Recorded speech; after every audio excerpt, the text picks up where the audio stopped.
cool artwork. Yeah, in place of all the things that everybody else got, you got a half-page spread and then a little bit of Lusk over there. Isn't that nice? Anyway, some of the main stuff, Scorchwings, they got a double whammy of buffs in terms of their attack went up by 1 and they've gained a defense, which is awesome because they are...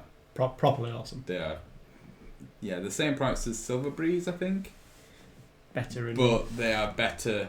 in like everywhere now. Because, they're melee 3 melee Thunder 1. 3 Thunder 1, yeah. And they're not elite ranged, but they've got the same defense. But fly, Pathfinder...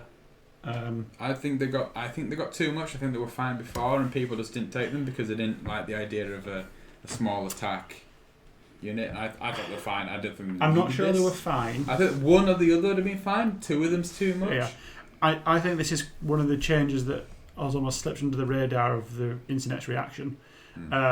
People looking at Crocodogs and like, you blind Crocodogs, really? This isn't going to be the change that it was the first time they buffed what was Talon Riders. This isn't Talon Rider Gate all over again, but these are really, really good now. And I like it, and again, a really cool Mantic model. I love the idea of being good. I want to same with models. the Skylord. I really like the Skylord was always a really cool concept to me as a unit. He's gained Thunder 1 and Pathfinder. He has, and also the Inspiring Change helps him a lot. Yeah. Because he didn't used to inspire Gekatars. Which is odd. He inspired Flamebound. So he inspired... Odd choice. Well, it's because the Scorchwings are Flamebound. So he inspired the Fire Elementals and the Scorchwings, but not Gekatars. That doesn't make... Right. Anyway, that's relevant. Anyway. Because it's gone.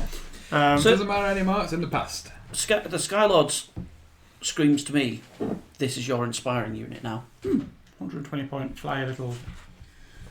Because it can reach out and touch stuff. It scores. Mm-hmm. It shoots. Yeah, Tom's going to say, no, it's 5 points over Ghosted. No, he is nice. Yeah. I think it's alright. You're looking at the rest of the Salamander list, and you've got your Mage Priest with Talisman. Your Clan Lord of Fire Drake was already pretty good, and now he's got cheaper. Well, the Mage Priest, don't forget, now inspires everything. You're usually taking either our Tackle or Firebrand. Yeah. Mage Priest didn't inspire before, did he? He inspired Flamebound again, I believe. Did he? Yeah. Inspiring Flamebound. So, right, never mind then. Yep, okay, fine, Mage Priest. Mind. So ignore me. So he's a really... So for the same point, you can get Mage Priest. Salamanders didn't get a lot is probably deceptive, because actually...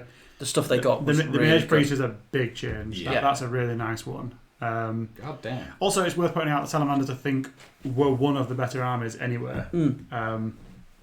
They were a solid list before. They did slipping so well under the radar. V3. Yeah. There's a lot of the changes in here are for Gekatar as well, because nobody took Gekatar because they were crap. Very crap. So I actually don't think that Salamanders needed more changes in this. I don't think there's anything left now in the list that I look at and go, why wasn't that buffed? Basic Gekatar Warriors, maybe. Yeah. I mean, like, you've technically kind of got, you haven't, because the Gekatar Slasher has gone to up to 10 attacks, and it's got the Thunder Jump, so it's got Rally Link for Gekatar. But you're not doing that. You might. The Gekatar Slasher's got a decent shooting attack, actually, hasn't it? Yeah. It's got 2 range 4 or 5 bolt throwers on it. Yeah. With 10 attacks as well. How many points is it? Let's have a quick look. 210 is it or something? It's not 10 attacks. It's 2 attacks. Blast D3. Yeah. The bolt thrower, sorry. The bolt thrower. The bolt thrower. The Slasher itself is now 10 attacks. Yeah. Right. Yeah. 210 points. I'm not. It's a chunk of nerve. Melee 3 actually. Yeah, no, which is it's pretty 10 sweet. melee 3 crush 2 attacks with a chunk of nerve. I like the Slashers. I think the Slashers are in a good spot now. I mean, Scorchwings are 200 points, so I'd rather run. They're very, very different units with very different things, aren't they? Yeah. Yeah. I mean, you'd rather run the Pale Rider. Speaking of, I was going to say there is much better changes. Yeah. In here, so he's like a super cool Titan grounded old dragon dude, isn't he? Yeah. So he's obviously speed 6, so he isn't flying around like all the other dragons are, because he's an old super slasher dude. Yeah. Obviously melee 3, range 4 with his 12 attacks with his breath weapon. Which has obviously got steady aim on it. It's Crush 2 standard, nimble, inspiring, and vicious. So Crush 2 and vicious with 12 attacks at melee 3 is pretty good. And nimble to get you them. Nimble to get you there. Obviously nimble on a square inspires. base, big deal. Can't sit him down. 1820 on a dragon profile is pretty sweet. And he's And only he's- 245 points. He's solid. You'd be looking and thinking without inspiring, it's pretty good. But with inspiring... I think his speed keeps him at that point level, Yeah. which is perfectly fair. But yeah, really like him. Really, really good unit.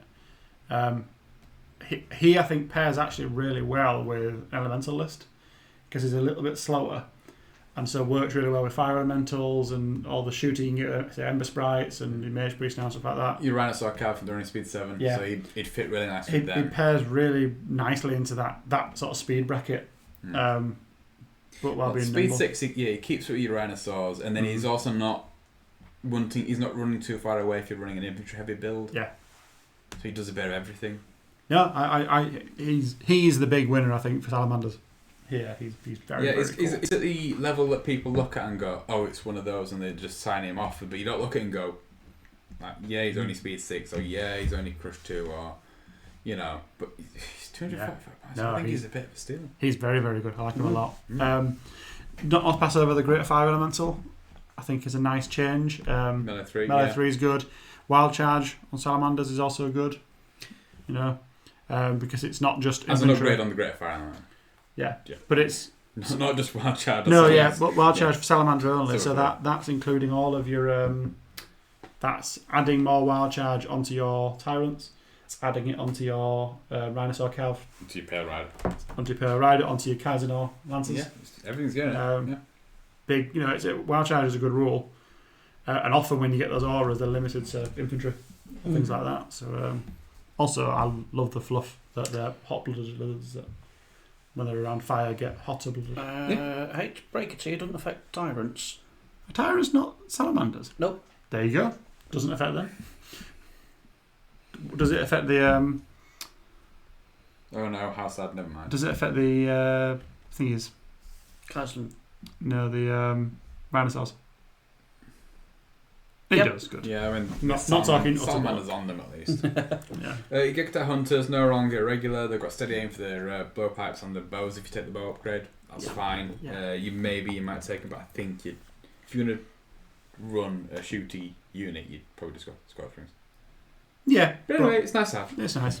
Commodons, ignore cover. Great, because I quite like Commodons anyway. I like the idea of shooting monsters. Yeah. Yeah, you've got that height benefit. You've got the scoring benefit. You've got well, they don't have the height benefit. The height 3.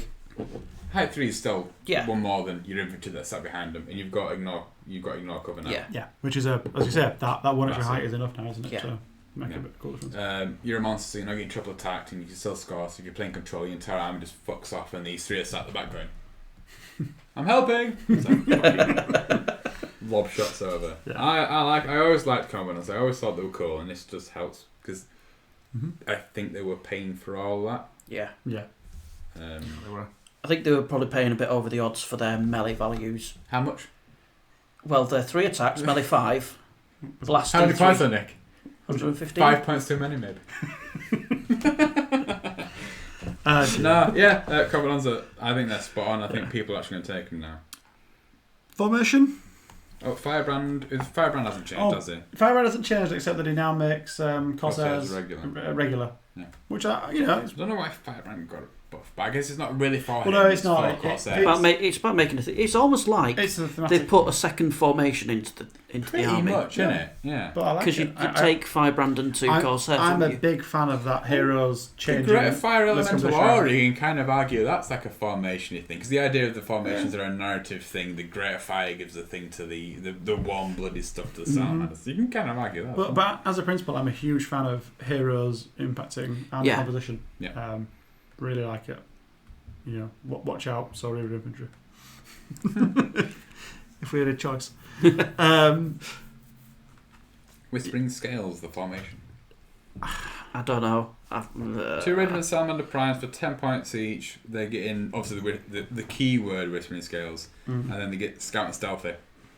The Battle Captain, you can also buy, he gets the Path of the Fire 1 upgrade. Yeah, which is Strider, I believe. Alright. Then he gains the Inspiring and Elite Whispering Scales only. It's Pathfinder, not Striding. Pathfinder. But... So, yeah. So... And obviously you get Scout and Stealthy as well. It's fine. So what I'm taking this for is Inspiring. Yeah, because actually he's a nice pointed Inspiring. Yeah, because he can't take an artifact normally. He doesn't inspire. Yeah. So you're essentially getting the Inspiring Talisman for 20 points on him. For free. Because it doesn't cost anything. Yeah, I think you might be downplaying this formation. No, everyone else who's got the Inspiring thing, like Olaf in his formation, he's paying 25 points and he was shit before, so you just made him even more expensive. The Devoted we've just gone by, she's paying 25 points a month, that's for Inspiring. You get Inspiring for free, you and do. I don't know why. Because you're paying a tax of 2 prime regiments. Are they? They're not bad at all. Bad. It's just... and the problem is that they're that basic inventory choice, which are just not quite cheap enough or not quite good enough. But that's it. You're having to find in your list two regiments of primes. Yeah, but you might take them. But the thing is, for me, the special rules that they gain, Scout, I wouldn't particularly use it anyway because Hunters, but you wouldn't bother with Hunters. I think it's nice just to go up and claim a wood. So you sit in front of a wood and then you move out of the wood and do all that kind of silly bullshit. Little bit. And Stealthy, well, they're a defense 5, 14, 16. Well, they're a defense 5, 14, 16. They're also not the centre point of your army. If someone's shooting at them, that's brilliant. Good for you. Actually, I'd rather pay points so they don't get stealthy. Again, it's one of these. It's a really cool theme of a formation. Absolutely. Really enjoy it there. For me, I don't... Unless you happen to already be taking 2 regiments of primes in your list, or something similar, like Unblooded or something like that, I just see this as a bit of a tax to get an Inspiring Battle Captain. But the point is, it's 20 points to take those 2 those. You're right, yeah. But I'm looking at it and I'm thinking, well, I'm not paying the 10 points for those special rules. I'm paying 20 points for Inspiring.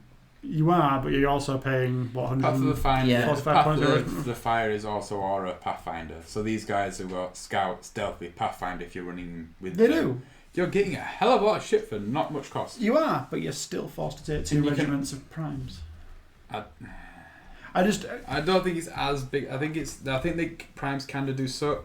They don't suck. It's just that I'm not sure you could look at many current Salamander lists and say this list would be better if you removed that Horde of Tyrants and replaced it with 2 regiments of primes. Yeah. Because that's the point swing you're looking for. 2 regiments of primes that are running around with Scout, Stealthy and Pathfinder. Or a Horde of Tyrants. Then a 20 point discounted Inspiring. You can also give your Battle Captain Wings of Honeymaze because he's got Scout and he's then only 100 points and he inspires himself, so he just fucks off and makes the But then you're paying for the Path of Fire. What's the point? Because he can pathfind into trees, I guess. Yeah. Flying. It's fine. If you're going to take wings on him, just take a Battle Captain and give him wings. Don't take him in the formation. Why not? He's got Scout then. He's scouting flying individuals. Horrendous. He doesn't gain Scouts. He does. All units. Oh, right, yeah. Okay. And obviously he's got Elite as well. Yeah. He's Crush 2.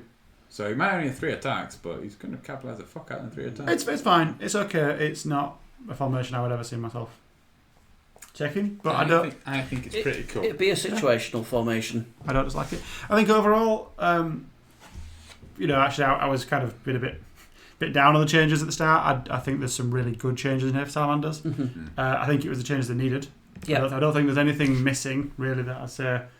And they have the incredible Pale Rider. Fantastic new living legend. A couple of really nice changes to things like the Scorch Rings and the Sky Lord, and the Firebrand changes, nice. And the Inspiring changes. Cool. Overall, I think the Conditional Inspiring is your main winner. Yeah. Can't on a Fire Drake got 10 points cheaper. There's lots of cool shit. There was a lot to love already in Salamanders, and this I think just tips them even further up there. More than where I looked originally. There's not much here, is there? You think actually this is pretty cool? Do they have another stealth buff with Tyrants, Mage Priests, and Barkskin. Yeah, again, another defense Tyrants 4. being defense 4. They benefit well from. Sky, what is it? Spellcaster 2, isn't it? Aren't they for Mage Priest? Yeah, Spellcaster 2, so you can buy it. Yeah. Yes, because heal 3's not much. Yeah. And Shroud took a hit. Is it Batskin 6 that you get it? Batskin 5 for 25 points. So you're getting 2 to 3 damage saved from your Tyrants. Yeah. Which is a big deal. And when you don't need it, you cast it. Fuel for the Fire doesn't work with Batskin though, does it? No, it lists what spells it works for. No, I think Salamanders do well out of this actually. I was being a bit facetious to start with, but actually it's not the case. They do well out of it. They were already a really strong army, and I think they'll get stronger. And more people should play them because I don't really know why they're not. Just don't bring Scorch Rings, you pricks.